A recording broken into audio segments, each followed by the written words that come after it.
perspective on things because that's what's available.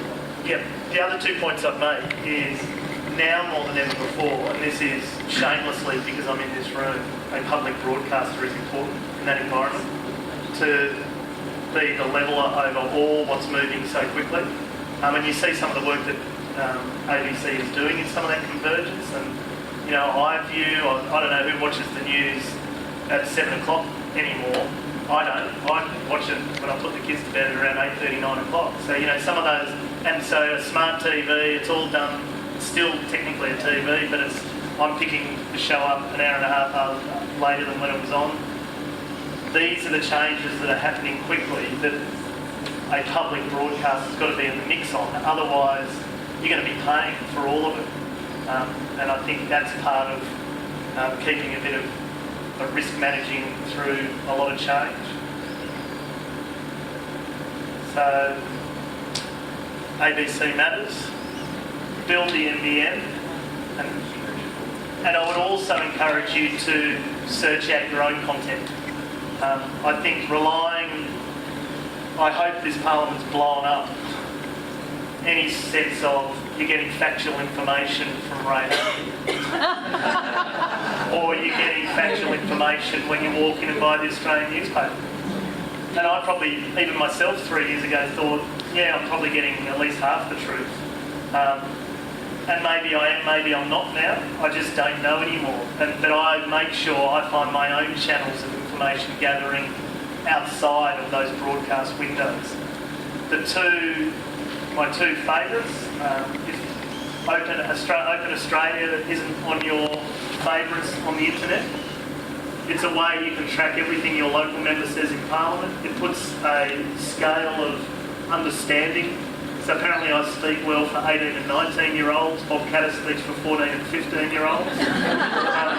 So it puts this, I think it's called a Flesch-Kincaid grading on your speeches, and has a few other tests. But it's all open source. You can, on your phone, you can get a speech. You know, your local member spoke in Parliament today on this, and so there's some of those cross-fact-checking things that you can use where you don't need to go anywhere near broadcasters or the press to get your information. The other that I'm surprised more don't use is the Parliament itself puts out a document called About the House. And my sister used to work there, but that's not why I promote it. It's basically all the committee work of the Parliament in as objective a way as possible. My goodness, if they ever wrote something that was political, they'd be slammed. So they're basically a middle ground on just the workings of the Parliament. And you can ring Parliament House and ask for About the House to be sent to you on a monthly basis, and you'll turn up on your doorstep.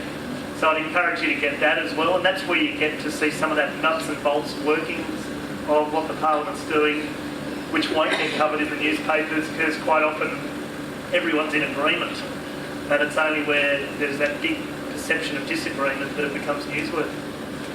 So if they would get slammed for printing something, who would slam them? Who do they answer to? Well, whoever they were, if they were saying something that was too politically aligned one way or the other would get incredibly upset.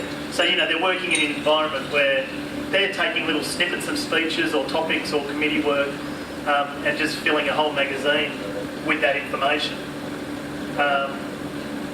And doing it in a very, you know, it's as objective of my workplace as I've come across. There's no vested interest coming in from a particular angle, promoting one thing, denying another. Is that a free publication? It is, free to you. It's your taxes at work, so make it work for you. It's hard copy, is it? It is hard copy. I'm not sure whether there's an online version. I'm sure there is, but About the House, you know, if you type that in and you can subscribe, so really strongly encourage you to.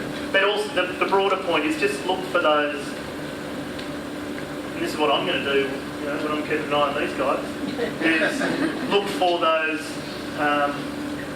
independent sources of information that you use to cross-check what you're reading. I'll still read the Australian newspaper, but I'm much more alert to cross-checking facts and to really read through the words to see why they're running that particular campaign and what's the full story. It is online, Robert. It is online, there you go. Do you want to subscribe, everyone in the room now? You shouldn't have to do that in order to be able to find out what is happening, because reporters are